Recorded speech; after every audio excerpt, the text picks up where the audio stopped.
Whoa, whoa, whoa, it's the show and go. Oh, yeah, yeah, yeah, yeah, yeah. It's the show and go.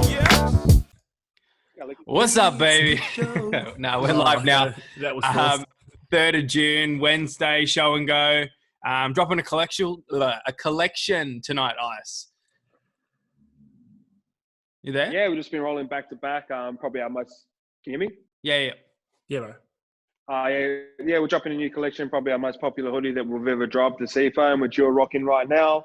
That gets restocked tonight. Someone hit me up. I thought you weren't restocking that. I was like, fuck, we sold it in 10 minutes. Like, yeah, of course we're going to restock. Fuck. So, like, that's sort of the thing about with YKTR and building so much content and stuff. People hang off your every word, and if you sort of go back on your word, they'll put you up on it. So, but yeah, really excited. We've got some new pieces dropping tonight. I think it's about 15 pieces in this capsule, so I'm excited for it. Yeah, cool little oversized fits right up your alley, Jackson. Those flag tees are the ones that I've been having my eye on for a hot minute. That's the Blackout. That's the one that you were talking about, like, because I love those old tech, those stadium ones, and I was like, bro, you've got to get more of those. Get more of those, and you were like, bro, trust me, this is even better. And Luke, you were saying yesterday the collar's even a little bit thicker on these, so I'm pumped for these, man. And we're working on a few things behind the scenes with me and Lukey with designs and stuff, heading to a pretty cool summer as well. So really trying to map out our summer and almost rolling into 2021 as well. We've really nailed our blocks with YKTR and fucking pretty exciting times, to be honest. Trying to be a bit more organised. How hard, like, you guys have been making clothes for a few years now, and like you mentioned, then you're only kind of just reckon you're nailing your blocks. Like, fuck, man, that's a slog, bro. Yeah, no, it's trying to people please for everyone. If you look at someone like Supreme, you look at someone like they've had this same block for years and years and years, and apparently they used to run off a Gildan tee, which used to cost like $1 or $2 to get a blank on, but then put Supreme on it, and once it gets to a secondary market, you can charge whatever you want. But I think we sort of fell into the trap of like myself, like listening to Normie, then listening to like random inbox number 6,352, and then listening to these guys and like, I want stripes, I want this material, I want this. But what we've done is really stripped it down. We've got 2 hoodies, 1 crew neck block, 2 different materials and 2 different t-shirts we're using at the moment, and that's it. And it's kind of like I kind of got to the point where everyone was kept returning through sizes, and like, fuck it, this is the size we're gonna make. We're gonna stick with it. If you want to be with us, be with us. If not, it's a wood. Like it's sort of like the NRL chat that we had of Clint Newton. Like, if you're trying to please everyone, you're pleasing no one, and sort of just stay true to what you are, and people will come.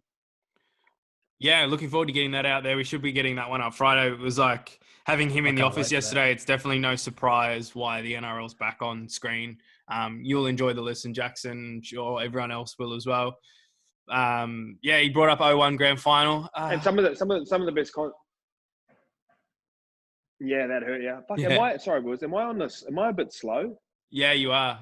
Slightly. It just actually changed positions, which is going to be fun editing. Gets enough to end. You back, boy? Yeah. Do I sound clearer? Yeah, you sound the same. Yeah. But... Oh, am I? I thought I was a bit delayed because I was talking, then you were replying later. But obviously, with Clint Newton coming in and Lukey, you were sort of in here. And a lot of the things he didn't say on the podcast that he couldn't say was the stuff that was probably the most interesting as well. So just sort of trust us when we say without sort of Clint Newton and Vlandis at the top of their respective organisations, we could happily say that NRL wouldn't be back right now. And those 2 guys were sort of leading the way along. Obviously got a team underneath them, but the chats we had behind the scenes were the interesting ones. Fuck. See, these are the days when I get jealous about not being in the office. That's what I want to hear.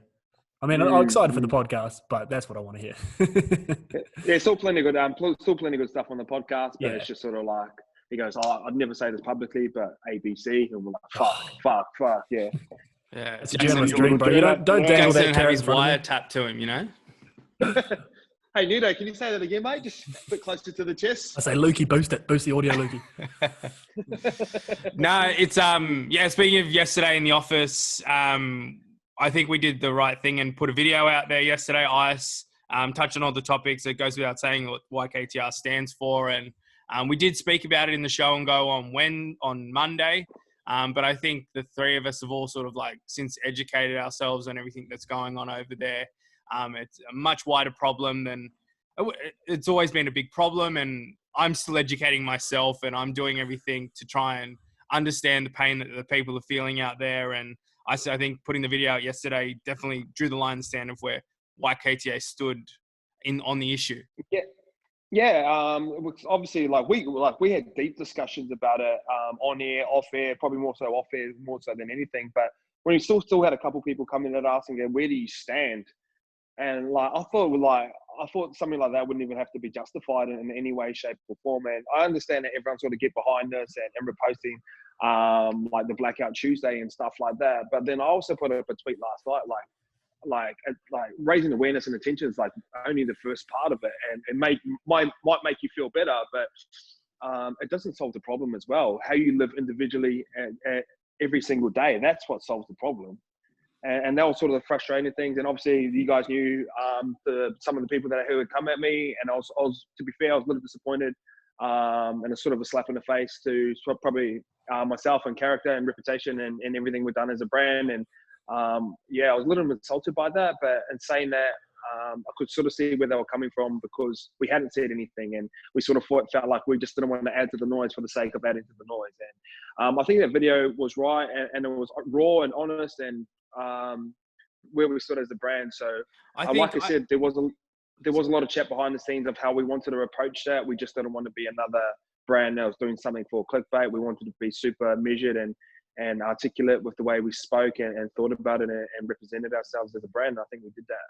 I think I was talking to a friend last night about it, and she was saying it's almost a compliment on the brand that you've got people reaching out to you for us to sort of express a voice on it. It's a compliment in itself that the brand is at a point where people want to hear your opinions, and they want to see what we're doing about issues as serious as this one.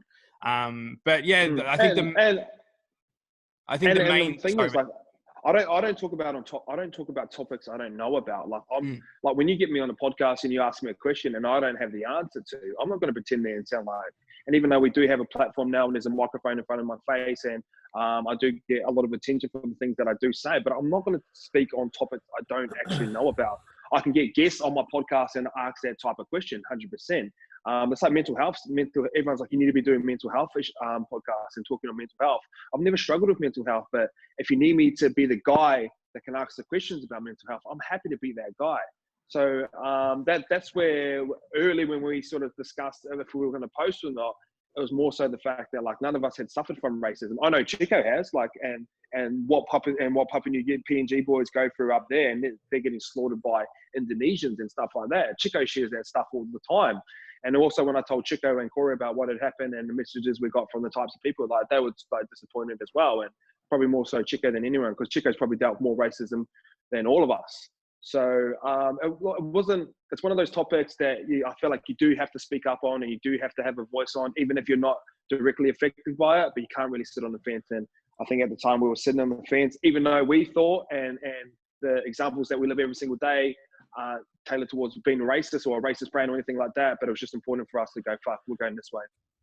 I think it's important for everyone to stay educated on the matter, which is us posting whatever we're posting on it. It's encouraging people to actually look into the issues, and not just in America, but on our own shores as well, and take an opportunity to listen to the people that are they're reaching out for help, and it's a way that we can try and contribute to that. I think we've just lost ice. Oh, have we? Yeah. All right, boys.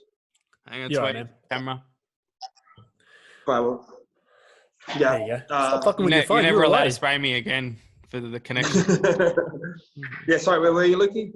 Yeah, I was just saying taking it as an opportunity for us to educate. Just go out there and educate. I've still got the clip. It's been recording at my end. We can include that in, and I think I'll cut that in to where you just dropped out there. But Jackson, what were your thoughts?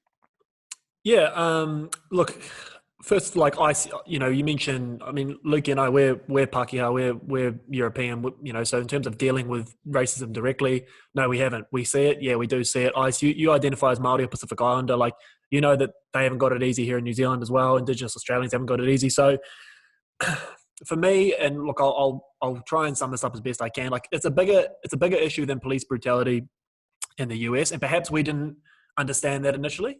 as a brand, as individuals, because we lead busy lives, man, and it's unfortunate, but it's also a reality that a lot of this stuff sometimes can come and go, and that's what's really sort of identifying with me about this, is this one isn't coming and going, it's sticking with us. So you could see it's evident by thousands of people marching in solidarity here in Auckland the other day, like thousands of miles away from the so-called issue which is the George Floyd murder, but like everyone's united together clearly against the wrong side of all this. It's basic human rights, which I know ICE is a sort of a core value of your brand, and it's right there on the YKTR website, underpins your brand and your personal identity as well. But quoting Andrew Schultz, which I think is a real powerful, if you know Andrew Schultz, he's a US comedian, but he's fucking well smoker, real smart dude. And when that woman shot that video of the black guy in Central Park who was telling her to put you remember that? She was telling her, dog on the lead, and she was like, he's attacking me, whatever. He did this video after that, and he basically said it's not okay to be not racist anymore. You have to be anti-racist. And it really stuck with me, and for me, that's something that hit home, and I'm going to continue to support and the movement, defend everyone's right to say kind of whatever they want. There's no right or wrong side of this. There's only the right side. Like, it's fucking easy. And that's why you said you felt maybe, our position went without saying, but what a lot of people are now saying is it's not good enough to go without saying anymore. Although it seems obvious to you and me and Lukey and our peers and our family, because we don't fuck with that, and no one we know fucks with that, the reality is it does go on. So I think people like you, Ice, and YKTR as a brand, Chico, Normie, and even me and Lukey to a far lesser extent, but, the Postman, everyone voicing their outrage and committing their support to whatever way you do it, that's what's going to lead to real, I think, this time around, real legislative change, both across the US, Australia, New Zealand, PNG, everywhere in between, man. So just lastly, like on YKTR Sport, like we built this whole thing on the foundation of player to fan, fan to player. And I think it's important for us to continue to be just that, but also that means expressing the views and feelings of players and fans, whether that's on the field or off the field. We mentioned that we want to show fashion, food, music, everything in between. And occasionally that's going to cross political lines, and that's just reality. For us, it may have felt a bit uncomfortable because you and I are Kiwis and Aussies as well, Lukey. Like, we feel a bit disingenuous talking on topics we're not completely in touch with. But something like this that's gone this global, I think there's now it's not even social pressure. There's a social, what's the word for it? Obligation to say something on this, and it's evident by the black squares, and all that sort of stuff. So look, we're going to continue to support this, and I don't know where it stops. Do we start talking about how the government's handling coronavirus and stuff like that? I don't know, but this one's a pretty fucking clear issue. I think the most powerful part about your whole video was at the end where you just said fuck racism, and that kind of summed up everything you were saying. It was like, look, this previously has gone without saying, but it can't go without saying anymore. So yeah, I think that's where I'll leave my piece. And then it sort of rolls into a bigger issue. So obviously race is the big topic right now, but like why are we judging people on religion? Like, why do we judge certain religions or their certain beliefs in a certain way? Like, why do we have to enforce our beliefs onto them? Why can't we just let everyone be themselves? Whether it be skin color, whether it be religious beliefs, whether it be fucking diets. Like, I see so many vegans and they eat because they want to protect animals, and they drink out of keep cups to keep the world happy. They're fucking angry all the time because they see all so much stuff and stuff like that. Like, why is it why can't we just everyone just be themselves? Why if we're reposting about racism and we're getting mad because Mardi Gras is happening? Do you know what I mean? We can't just pick and choose what sort of like I said last night, just reposting doesn't make you a good person. Like, being a good person every day actually makes you a good person. And if everyone just lives an example of the life that they want, that they wish to see in the world would be in so much of a better place. Like, fuck it, let's not judge race. Let's not judge religion. Let's not judge sexual preference. Like, if a man wants to get and marry another man, what's that got to do with me? What's that got to do with my life? And I hope this is, and I know there's a lot of shit going on, and the racism has been around for a very, very long time, and none of it's right. But I hope this is the first point of, one, squashing racism, two, then starting to accept different minority groups for exactly who they are and who they want to be. Like, why can't just happiness be the measurement of success for everyone? If they want to believe in that type of God, and that makes them happy and that makes them a good person, they should be okay. Like, do you know what I mean? So I hope this is the start of it, and I hope people aren't just reposting for the sake of social pressure and to get likes. And I seen a video yesterday of a girl taking a drill off a guy that was actually fixing up a building on influences in the wild. And she took the drill off him and was pretending to drill so she could get a photo purely for Instagram. She goes, "Oh, thanks for the drill," and then jumped in the car and fucked off. Like shit like that. I don't think that was my fear when this all sort of started as well. And, you know, perhaps I say we as YKTR, but, you know, YKTR Sports, perhaps we didn't realise, because we didn't want to do that. We didn't want to be one of those pages posting Black Lives Matter without knowing what the Black Lives Matter movement really represented. But now I think now the world does. And this to me isn't something, it's big, man. Like, and I'll throw it back again to the march in Auckland. Like, the march in Auckland proves that doesn't matter how far away you are, it's this wider issue, and it sucks that it had to be, you know, the murder of an innocent black man live on fucking, you know, broad daylight for it to spark this. But it's also important that it did, because you know, I was loosely talking to Checo yesterday, and he sort of shares the same sentiment. He was saying, like, this feels bigger than just a quick little, you know, we'll forget about it next week thing. There's going to be real legislative change at a state government level in the States, and at a global level in terms of awareness. I actually, this feels, you know, we can't speak to the civil rights movement because obviously that was a giant part of history, but this is kind of like our moment. 2020 is so fucked, but this is kind of like our moment, which I think is going to really, you're going to see global systematic change, I hope anyway. And it does start with people just, you know, whether it's posting a black square, whether it's calling a mate, whether it's, you know, taking away some of your biases or judgments when you're walking down the street, whatever it is. I actually think it feels like there's going to be real change here, man. There's an important part in history. I think Rosa Parks was her name, when where blacks were meant to sit at the back of the bus as well, and she sort of sat at the front and just said no. And I said enough's enough. So obviously you don't want to sacrifice to someone's human life, but like the memory of him could be the start of potentially something great as well. So I'm with you. Sorry, boys. Hang on 2 seconds. The package is here, is it? Sorry, boys. There's a bit of vintage kit on the way. He's got to go pick it up. Boys, moving on to the footy. Couple of big games this round. Ice. My eyes are on the Parramatta Sea Eagles game. I reckon that's probably going to be the game of the round. But have you got Storm and Rabbits? You got Normies against the Bulldogs. There's a lot of important sort of games that are in this round. Yeah, especially Normie and Dragons. I think there's positional changes. Sam Clune's come in. He's going to be debuting, I think. And I think he got smacked across the face last night too. And in the post session, trying to tackle Paul Vaughan. So, sort of talked to Normie about that. They just sort of needed a switch up there somewhere. That is an important game. Both teams are 3-0. I think you need 12 games to come through. So it's kind of like, is the season on the line? Fucking almost. But the game I am looking forward to is obviously the Bird Gang versus the Blue and Gold Army. Big fan of the Bird Gang. Love the. When you look at both teams, they're just well balanced right across the park. Both their halves are both really great at running, and probably Mitchell Moses and DCE organising and kicking off the back of that. Dylan Walker and Dylan Brown, both runners, and great fullbacks, great outside backs as well. So that should be the match of the round. Melbourne versus Souths, another good game. Got the Car Gang going up against each other. Adam Reynolds taking on probably about 6 of the boys in the Car Gang. So I'm sure there'll be plenty of chat with him there. Hopefully a few little wagers or cards on the line or something like that. It should be fun, but really looking forward to it. You got the integrity unit sniffing around if you start doing that, man. What about cards? You start betting on cards. What about, mate, I got to ask you because it's been on my mind. Any truth to the fact the Dragons got smacked up by the reserve graders before last week? What are you hearing, boys? Yeah, I think so. Yeah, it definitely happened. Sort of shows where they I don't know. We talked about the other day when you watched the Dragons play on the weekend, just didn't look like they were there. And when you look at guys like the Sims brothers like they will run for a wall for anyone, and you'd never question their effort or anything like that. But you can just sort of see like the team's not in unison. You can see the team's not sort of playing for each other. And but that do you know what? That happens a lot more than you'd actually think. Like obviously, when I was running around the reserve grade, we got a few wins up against the first grade side as well. The thing is, when a team's losing, bro, they will fucking find anything to pull up from it. And it's definitely happened plenty of times before. Because one, usually the Regis is going hard because they're filthy, they're not playing.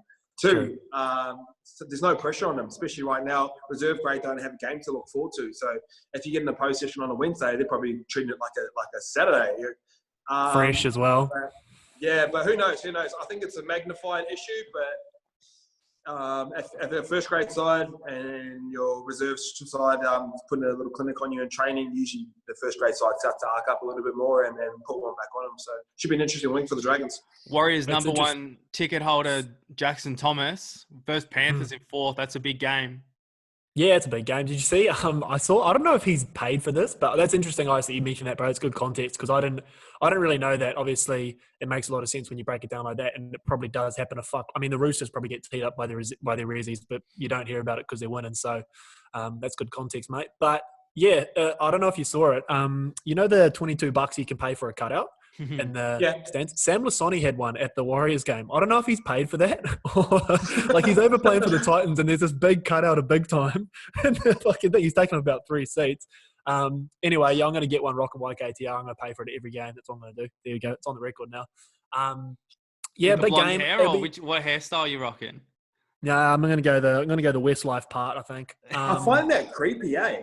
What, the cutouts or my hair? Yeah. Both. Creepy as fuck.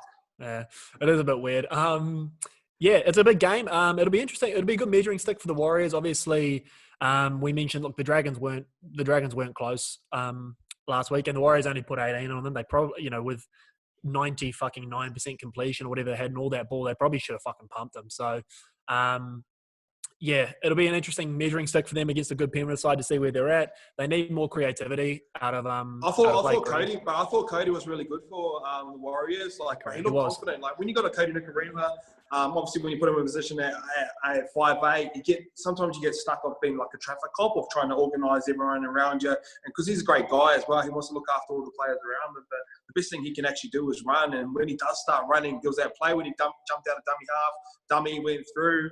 Got tackled and then doubled up his play again. Like good halves always double up their plays, moved around, put a little step on Normie over the line. So I think Cody Nicarima is a big part of the Warriors moving forward. Roger does Roger. Blake Green, he's just going to be organising. He's just going to be doing stuff like that. But you do need that little point of difference. You do need that someone that's sharp and explosive. And that's Cody for me at the Warriors. So good players around him. You just need that spark. And I think it's Cody.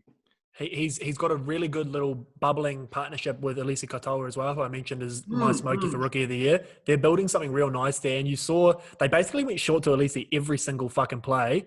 And Roger was hanging out the back. So, they've got these 2 points of attack now. And then on the other side, you got Tohu, who's basically the world's biggest 5'8", who can do things as well. So, look, my thing with the Warriors is I love Blake Green, and I think he's an amazing player.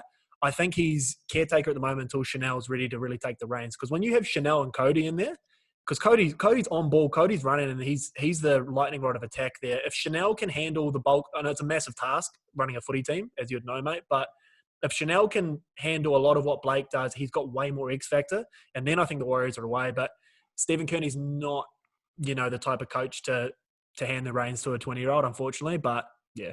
Let's not ignore the fact of the things that are said in a huddle before a game, after a game, the importance of Blake Green's experience there. Yeah. So that's the difference. You might see Blake Green as a spectator, as a fan, as someone that loves the sport, and like he's getting the team around the park, but don't underestimate those key moments in the game where he's probably saying the right things. Same as Cooper Cronk last year. He probably looked at his productivity.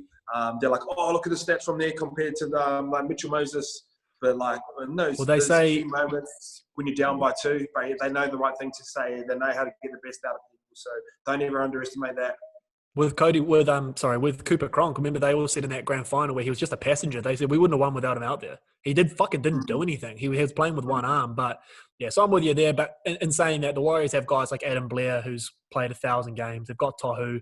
They've got experience in there. But yeah, it's a massive game. I'm with you though, Lukey. In terms of game of the round, we're taking my bias out of it. Yeah, Para Manly, man. Gutho up against Tommy T.